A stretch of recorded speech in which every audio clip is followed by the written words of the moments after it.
नमस्कार।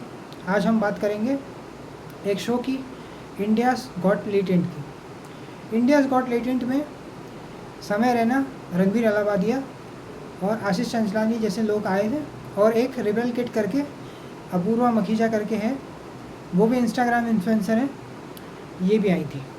वहाँ पे इन्होंने गाली गलौज किया और अश्लील बातें करी, जिस पे अभी एफआईआर दर्ज हो चुकी है और संसद तक ये बात पहुंच चुकी है। यहाँ तक कि महाराष्ट्र के मुख्यमंत्री ने भी इस पे बयान दे दिया है कि हमने अभी तक वीडियो नहीं देखी, हम जांच करेंगे। और जहाँ पे ये हुआ था वहाँ पे पुलिस पहुँच भी गई। सोचिए, हालांकि मैं इन सब चीज़ों का समर्थन नहीं करता हूँ। आप किसी कंटेंट को पसंद नहीं करते हैं तो उसका क्रिटिसाइज़ कर सकते हैं, ये कह सकते हैं कि अश्लील है, बेहुदा है, घटिया है। किंतु अगर आप सेंसरशिप करेंगे तो लोग डाउनलोड कर करके देखेंगे, ऐसा है। और दूसरी तरफ सरकार भी जो ऐसी है, आपको याद होगा जब उद्धव ठाकरे जी मुख्यमंत्री थे तब मोदी जी की सरकार में एक मंत्री और उनका लड़का ज़ोर शोर से सुशांत सिंह राजपूत की बात उठाते थे। अब वो मुद्दा कहाँ गया, कोई नहीं जानता। ये पब्लिक की नहीं गई कि पुलिस की रिपोर्ट क्या थी, उसमें सुसाइड हुई थी या हत्या हुई थी, ये किसी को नहीं मालूम। राजस्थान के डिप्टी सीएम के लड़के का हिट एंड रन केस हुआ था, वो मुद्दा कहाँ गया, कोई नहीं जानता। आरजी गर्ल हॉस्पिटल का केस हुआ था, बहुत प्रोटेस्ट हुआ, बहुत आउटरीच हुआ, अब कोई नहीं जानता। चुनाव से जस्ट पहले आपको याद होगा संदेश खाली नाम की जगह है, वहाँ पे एक कांड हुआ था जिसको भाजपा ने जोर शोर से उठाया था। आज उसके बारे में कोई बात नहीं कर रहा है, क्योंकि जब चुनाव हो जाते हैं तो मुद्दे जो है आपस में दब जाते हैं। मोदी जी ने कन्हैयालाल हत्याकांड का भी मुद्दा उठाया था, लेकिन उसके बाद क्या हुआ, कुछ नहीं, सरकार बन गई, दबा दो। 2012 में मुरैना के एक आईएएस की हत्या हो जाती है, कोई न्यूज़ नहीं बनती। जेडे हत्याकांड हो जाता है मुंबई में, कोई न्यूज़ नहीं बनती। तो आप सोचिए कि इतने बड़े बड़े मुद्दे हैं, उन पर कोई कार्रवाई नहीं होती है, सबको दबा दिया जाता है। निकिता तोमर हत्याकांड को दबा दिया जाता है, ध्रुव त्यागी के हत्याकांड को दबा दिया जाता है। सरकार कोई काम नहीं करती, बस कुछ यूट्यूबर्स जो हैं वो आपको डराने के लिए इनकी कास्ट और रिलीजन बता देते हैं, ताकि डरा कर ये चुनाव दर चुनाव वोट ले सकें। मणिपुर में भी अब जाके मुख्यमंत्री का इस्तीफ़ा लिया गया है, नहीं तो पहले भी उस पर कोई कार्य नहीं किया जा रहा था। और पुणे कल्याणी नगर में जो पॉश का हिट एंड रन केस हुआ था, उसमें भी कुछ लोगों को अरेस्ट किया था, फिर छोड़ दिया गया, क्योंकि अमीर आदमी के लिए कानून अलग होता है, गरीब के लिए कानून अलग होता है, पावर और पैसा चलता है हर जगह पे। नू मेवात के दंगे हुए थे, मुख्यमंत्री बदल दिया, बात खत्म हो गई। अंकिता भंडारी केस हुआ, मुख्यमंत्री एक साल में 3 मुख्यमंत्री बदल दिए गए उत्तराखंड के, बात खत्म। अब दिल्ली में जो भी ये मुद्दे उठाते थे, सड़क, बिजली, पानी के, दिल्ली में सरकार बदल गई है, अब देखते हैं 5 साल में कितना करते हैं। कोई भी इनकी सरकार के अगेंस्ट में बोले वो खालिस्तानी हो जाता है, इंटरनेशनल हो जाता है, टेररिस्ट हो जाता है, जिहादी हो जाता है। तो ये कहाँ तक जस्टिफाई है। अगर कोई और आम घटना होती है आम इंसान के साथ, उस पर मुख्यमंत्री ऐसा रिएक्ट नहीं करते।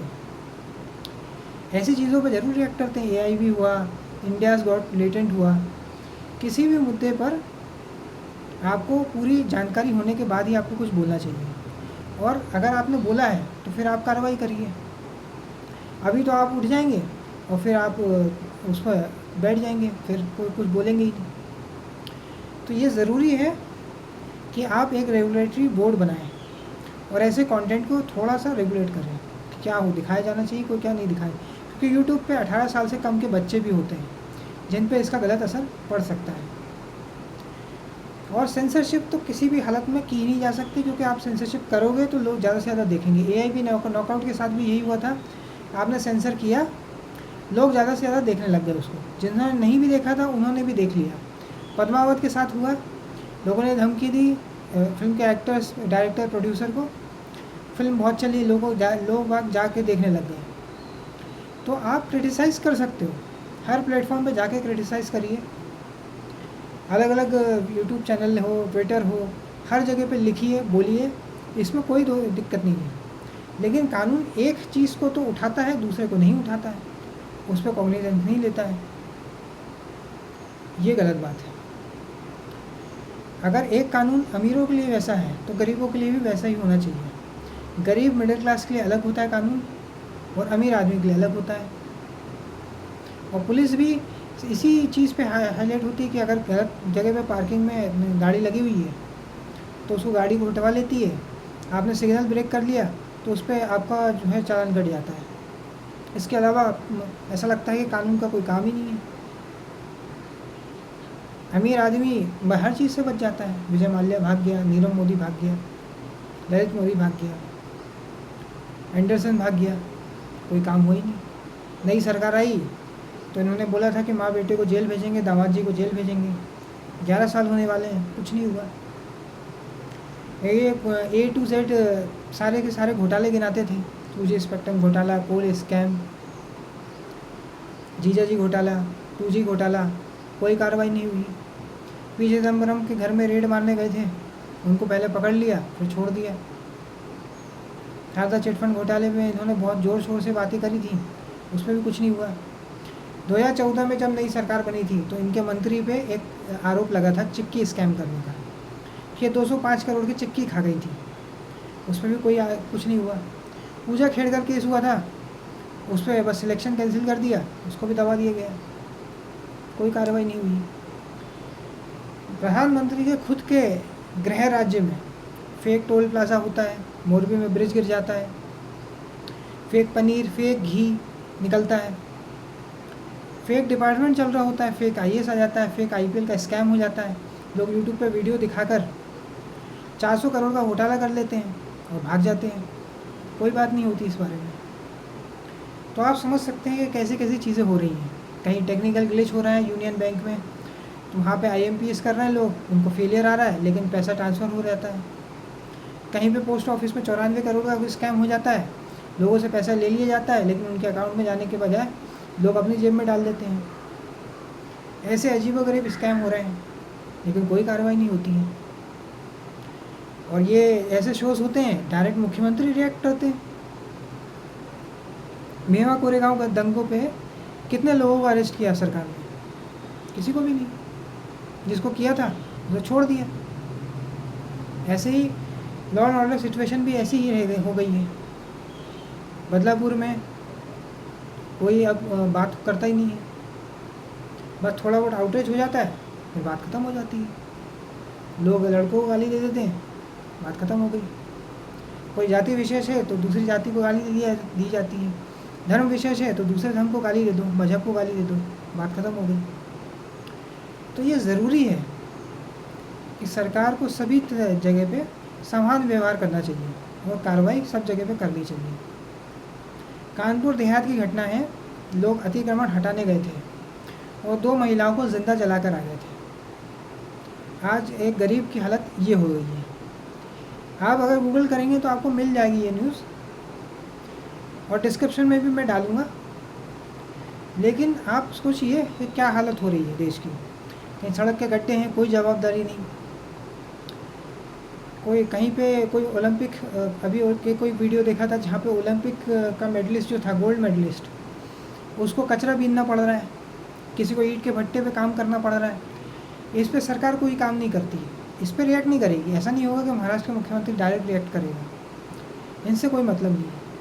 कोई पैसे लेके भाग गया बैंकों के, उससे कोई मतलब नहीं है, भाग गया तो भाग गया, कोई एक्सट्रेडिशन नहीं। वैसे तो आप विश्वगुरु हैं, आपसे तो लोग डरते हैं, जापान, रशिया, चाइना, सब लोग डरते हैं आपसे। लेकिन आप एक व्यक्ति को एक्सट्रेडिशन नहीं करवा पाए, वो भाग गया, आपको पता ही नहीं चला। मतलब वीज़ा आप देते हो, आप पासपोर्ट देते हो, आप सब कुछ चेक करके लोगों को भेजाते हो। एक आम इंसान का थोड़ा सा भी पैकेज बड़ा रहता है तो उससे पैसे वसूल लेते हो। कुछ भी एक लोगों का पास एक नेल कटर भी हो जाता है तो आप लोगों को पकड़ लेते हो, परेशान करते हो।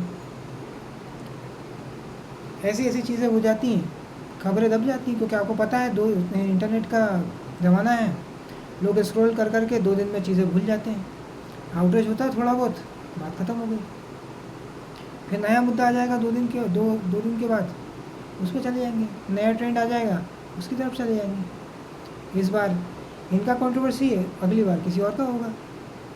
लोग क्रिकेट मैच में मशगूल हो जाएंगे या फिल्मों में मशगूल हो जाएंगे कि ये अच्छी थी, ये ख़राब थी, और भूल जाएंगे। अगर आप सही में ऐसे कंटेंट पर सीरियस हैं तो कानून बनाएं। INB मिनिस्ट्री जो है, इंफॉर्मेशन एंड ब्रॉडकास्टिंग मिनिस्ट्री, वो क्या कर रही है? उसका काम बस फ़ोटो खिंचवाना है, कोई काम नहीं कर सकते।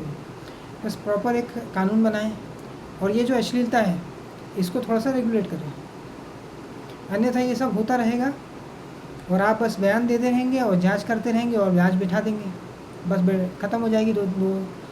1-2 साल जांच चलेगी, बस ख़त्म। ये तो हो सकता है इंटेंशनली करते हो पब्लिसिटी के लिए कि ऐसी चीज़ें करेंगे और बस बच जाएंगे। इसलिए ये ज़रूरी है कि सरकार को थोड़ा दूसरे मुद्दों पर भी सीरियस होना पड़ेगा। इस मुद्दे पे भी सीरियस है, अच्छी बात है, लेकिन दूसरे मुद्दों पर भी सीरियस होना पड़ेगा। नहीं तो ऐसी चीज़ों पे आप सीरियस होते रहोगे और जनता को आपको सीरियस पॉलिटिशियन मानेगी नहीं और आपको हरा देगी, जैसे 2004 में हरा चुकी है, 2018 में 3 राज्यों में आपको हरा चुकी है, हिमाचल में हरा चुकी है, तेलंगाना में हरा चुकी है। वैसे ही आपको साफ कर देगी, फिर आपका पावर नहीं रहेगा, फिर आप विक्टिम कार्ड खेलते रहोगे जैसे पहले खेलते थे 2004 से 2014 तक। हमारी इस पर हम सत्ता में आएंगे तो 30 रुपये लीटर पेट्रोल कर देंगे, $1 में 40 रुपये होगा, 15 लाख रुपए आएंगे। यही सब जुमलेबाजी विपक्ष में करते थे, अब इन पर कोई बात ही नहीं होती है। तो इसलिए सरकार को समझना होगा कि कानून को कैसे करें। अगर आप कह रहे हो सुप्रीम कोर्ट का निर्णय है, सुप्रीम कोर्ट का निर्णय राम मंदिर का भी था और सुप्रीम कोर्ट ने केजरीवाल को भी जमानत दी है, तो दोनों का क्रेडिट आप कैसे ले सकते हो? या तो दोनों का क्रेडिट ले लो या फिर दोनों पे कह दो कि सुप्रीम कोर्ट का निर्णय है। लेकिन यहाँ पे जहाँ कहीं पे भी आप क्रेडिट ले लेते हो, कहीं पे भी क्रेडिट छोड़ देते हो। तो आपको समझना होगा प्रॉपर लॉ एंड ऑर्डर, आपको कानून बनाने पड़ेंगे, लॉ एंड ऑर्डर सिचुएशन को सही करना पड़ेगा, अन्यथा लोगों का भरोसा सरकार से, कानून से उठ जाएगा। आज के इस वीडियो में इतना ही। अगर ये वीडियो आपको पसंद आया तो वीडियो को लाइक करें, शेयर करें और चैनल को सब्सक्राइब करें। धन्यवाद।